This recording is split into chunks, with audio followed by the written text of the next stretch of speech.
What is up, Buck? I'm Doug with D&E in the Garage. Today we're going to talk about Honda and Nissan and maybe a little bit of Mitsubishi. What is going on in the land of the rising sun? Today we're here to find out, and is it all as it seems? That's right. Some mild tinfoil hat vibes as we seek to determine exactly what is behind the 2026 merger of Honda and Nissan, and what does it have to do with hydrogen fuel cells? Let us start with what we know. It's not a lot. We know that Honda and Nissan have decided to merge into one company. It's going to make them the world's third largest automaker, producing around 7.5 million vehicles a year. This merger is set to take place sometime in 2026. Let's look at the background for Honda and Nissan. Honda, if you don't know, is in a bit of a tenuous spot. In 2020, they agreed with GM to go in on a joint venture, EVs. They were going to design together an EV platform. They were going to build it at GM's Spring Hill, Tennessee assembly plant. Out of that merger came the Ultium platform, designed by GM, refined by Honda, and practically applied via the Honda Prologue EV, Chevy Blazer EV, and Chevy Equinox EV. If you don't know, the Prologue is selling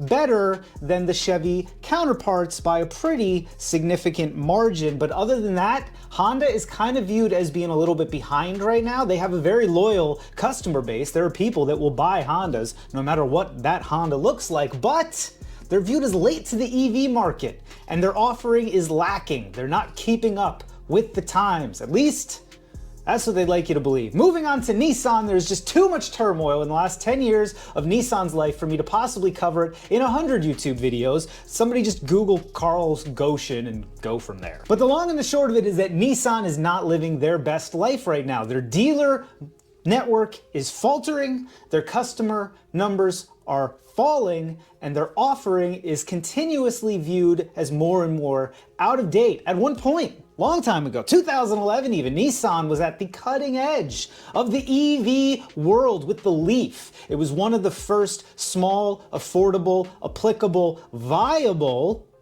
EVs on the market. And people loved those goofy, they weren't goofy, they were ugly is what they were.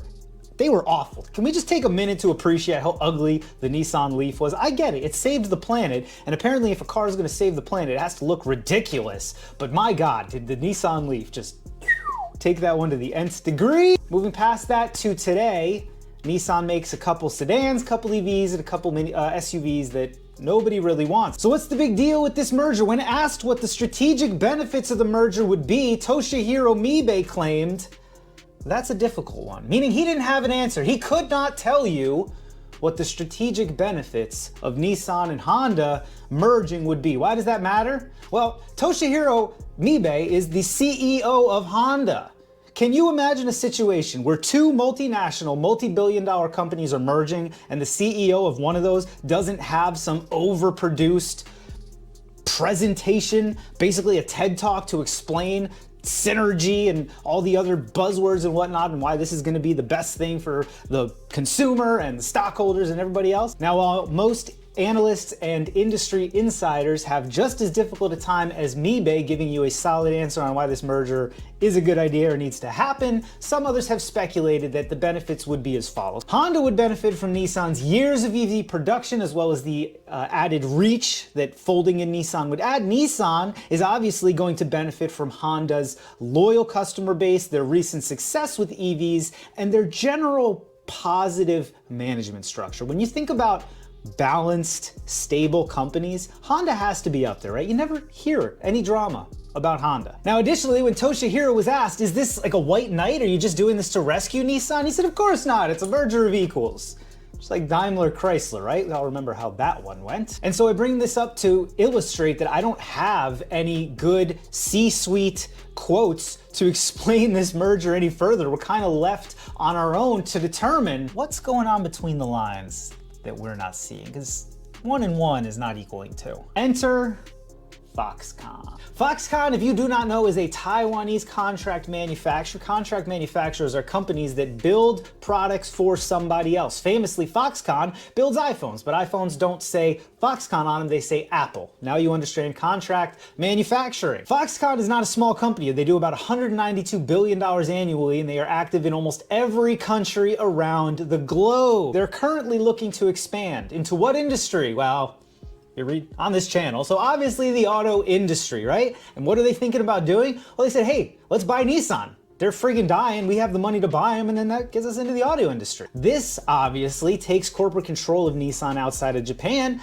which is a hit on the Japanese auto industry. And it's worth noting that the Japanese auto industry has been taking hits since the early 2000s anyway. The Koreans stepped in with reasonable cars. The Americans figured out how to build kinda sorta reasonable small cars and hybrids. It's not the 70s, 80s, and 90s where their dominance is unchallenged. Now we need to take a brief step sideways if we want to continue down the path of understanding this story and fully getting to the bottom of why this merger's happened. What we've done so far is we've introduced the key players. I got one more to introduce to you. It's not a company, it's a government body.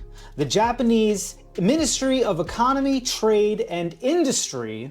And as an extension of that, we need to discuss Japan's obsession with hydrogen. Every big developed country has their answer to climate change. Windmills, solar, this, that. We're gonna have a bunch of hamsters run on wheels, whatever you're gonna do. Japan's is hydrogen. They want hydrogen to power your house. They want it to heat your house. They've already decarbonized steel production, the rail industry, and they would love to decarbonize the auto industry, automotive transportation, using hydrogen. All right, that's why the main companies, the main entities around the globe that are focusing on hydrogen fuel cell, they're all out of Japan. It's Honda and Toyota. They push it hard, really hard, even though there's some very glaring issues with hydrogen that nobody has solved, and the rest of the globe seems to think there's other answers. Hybrid, that thing that Dodge is doing with the Ram Charger, which I have a video on if you want to know more about that. Electric cars, stuff like that, but not Japan. Japan hammers hydrogen, so Japanese companies hammer hydrogen. Is this coincidental? No. I just told you, we're talking about the Ministry of Economy, Trade, and Industry, and their job is to make sure that Japanese industry is homogenized and aligned with what the Japanese government's goals are. A great illustration of this is Honda. When a young Honda went to the Japanese government and said, guess what, right after World War II, guess what, I'm gonna build cars. I want to build cars. I'm going to build Japanese cars. The government was like, no, you're not. We've already got Mitsubishi doing that and Toyota doing that. I don't need you to make cars. You could make, what do we need somebody to make? Motorcycles. You could build motorcycles. And so Honda built motorcycles until they were big enough to branch out into cars. They wanted to build cars. The Japanese government said that's not really what we need from you. Now, it's not unusual for capitalistic governments to do uncapitalistic things, i.e. things that infringe on the free market, like tell Honda he can't build cars. But it's not uncommon. I could spend the rest of, well, probably my natural born life explaining ways the US government has acted like the opposite of what they say. The point being, METI, this Ministry of Economy, Trade, and Industry, is well known for kind of nudging Japanese industry, or maybe strong-arming them, in line with Japanese governmental goals. Do you possibly see where I'm going with this? Let's get to the truth about this merger. Why in God's name is Honda, who's doing fine, they're not at the top of the pile, but they're doing fine on their own, interested in merging with Nissan, which is basically a dripping sack of dog shit now. They don't have anything to write home about. They have nothing on the prospects. They're failing. And the Japanese government is clearly not willing to lose them to Taiwan or China or anybody else. And so they're leaning on Honda to get involved. It's worth noting that both Renault and Mitsubishi are implicated in this situation. Renault and Nissan have the Renault-Nissan Alliance, which is kind of a partnership between the two brands, and Nissan owns 1/3 of Mitsubishi, a move they made in the 90s to save Mitsubishi, which in hindsight, the Japanese government probably made them do that too, so that God knows who didn't buy Mitsubishi. Along the same vein, why not Toyota? I think it's obvious. Toyota is already too large. It wouldn't make sense for them to start pulling in other companies. They're probably already a monopoly somewhere on the planet. We don't need Toyota to be any bigger than they already are. And then after that, that's all you can say about it, really, because we don't know what level of integration are we going to see between the two companies. I think the only scenario where this is a bad thing is if Nissan is allowed to become an albatross around Honda's neck and drag them down. But I don't think that's what it is. I think the government's just like, hey, do whatever's necessary so that Foxconn can't elbow their way in. And the nationalist in me understands that. I wouldn't want to see, you know, like one of the main 3 companies just owned by like a bunch of Europeans or something. That would be awful, wouldn't it? Wouldn't that be terrible? Anyway, leave me a comment down in the squawk box. Let me know what you think about this merger. Are you a Honda or a Nissan fan? If so, how does this affect you? If you're not a Honda or a Nissan fan, what do you think about this? I always hate hearing about a government interfering with free markets. But in this case, I just have a hard time being too mad about it. So leave me a comment down there in the squawk boxes. Let me know what vehicle, if any, that Nissan and Honda are making today you would be interested in. If you like the video, subscribe to the channel. Maybe go check out my website, monkeywithatoolbox.com. Thanks so much for watching. I cannot wait to see y'all on the next one. Oh man, the sacrifices I made for y'all. So cold in the garage today. See my breath. But the jet heater was making too much noise for the mic, so. See you next time.